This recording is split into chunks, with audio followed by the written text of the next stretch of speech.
शैक्षणिक क्षेत्राच्या संदर्भात नव्याने लागू केलेले धोरण हे चुकीचे असल्यामुळे आज मूलनिवासी संघातर्फे सदर धोरण लागू होण्याअगोदर विरोध दर्शविण्यात आला। या संदर्भात जिल्हा प्रशासनासही निवेदन सादर करण्यात आले। नवी शिक्षा नीती ही सन 2022 मध्ये लागू होणार आहे। सदर शैक्षणिक धोरणात पदवीपर्यंत 4 टप्पे दाखविण्यात आले आहेत, परंतु सदर शैक्षणिक धोरण हे विद्यार्थ्यांच्या बुद्धीपलीकडे आहे। त्यामुळे सदर शैक्षणिक धोरण चुकीचं असल्यामुळे सदर धोरण लागू होण्याअगोदर आज धुळे जिल्हा मूलनिवासी संघ व धुळे जिल्हा मूलनिवासी विद्यार्थी संघाच्या वतीने विरोध दर्शवून जिल्हा प्रशासनास निवेदन देण्यात आलं।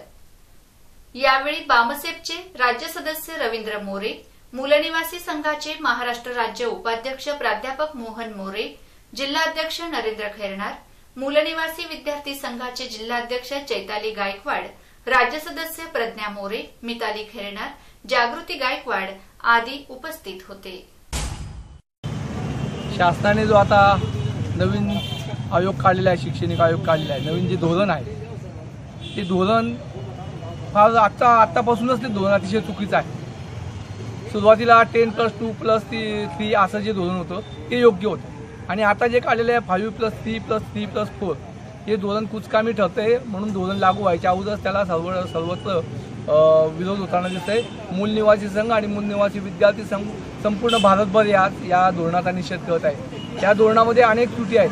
त्या त्रुटीपैकी पहिली त्रुटी अशी आहे की पहिले 2.5 वर्ष जे मुलाला शाळेत टाकणार आहेत तर 4 वर्षाचा मुलगा होईस्तो त्या मुलाच्या हातात पेन्सिल किंवा खडू राहणार नाही, शिशपेन राहणार नाही। तो मुलगा फक्त खेळेल आणि घरी परतील। म्हणजे काय होईल, त्या मुलाला शिक्षणाच्या संदर्भामध्ये बाकीच्या गोष्टी त्याच्या लक्षात येणार नाही, शब्द काय असतो त्या मुलाला कळणार नाही।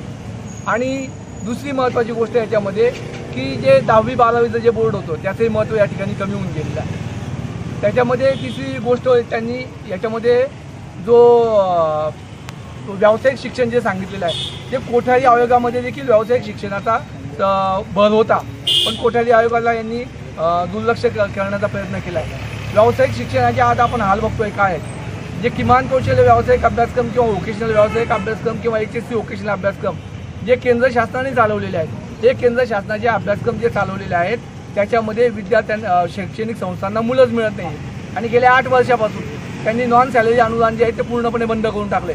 त्यामुळे संस्था चालकांना याच्याशी काही संबंध राहिलेले नाही। उद्या उठून जरी ते बंद पडलं तर संस्था चालकांना त्याच्यात सुतक सोय नाही, कारण मुलंच मिळत नाही आहेत। दुसरी महत्त्वाची गोष्ट, त्या अभ्यासक्रम बंद कसा पडावा यासाठी स्वतःच शासन या ठिकाणी प्रयत्न करत आहे। कसं, समजा आता त्या ठिकाणी टीचिंग नॉन टीचिंगचा स्टाफ आहे आणि तो टीचिंग नॉन टीचिंगचा स्टाफ जर रिटायर झाला तर त्या ठिकाणी नवीन टीचिंग नॉन टीचिंगचा स्टाफ भरला जात नाही आणि तो भरला जात नाही म्हणजे ऑटोमॅटिक तो अभ्यासक्रम त्या ठिकाणी बंद पडतो। म्हणजे काय 2-4 मुले त्या दुसऱ्या संस्थेमध्ये मर्ज केले जातात, म्हणजे अशा 10-12 संस्था मिळून एक कुठेतरी छोटंसं होतं। दुसरी अजून एक गोष्ट त्याच्यामध्ये अशी आहे की जिल्हाधिकारी जी आपले जे काही व्यावसायिक अभ्यासक्रम आहेत, समजा ITI आहे, ITI खाजगी संस्थांना ITIला परवानगी देऊन टाकलेली आहे। त्याच्यामुळे काय होतंय, ना खाजगी संस्थांना मुलं मिळत आहे ना शासकीय संस्थांना मुलं मिळत आहे। त्याच्यामुळे ITI ओस पडते आणि खाजगी संस्था देखील या ठिकाणी ओस पडतात। अशा अनेक त्रुटी याच्यामध्ये आहेत, या त्रुटी भरून काढाव्यात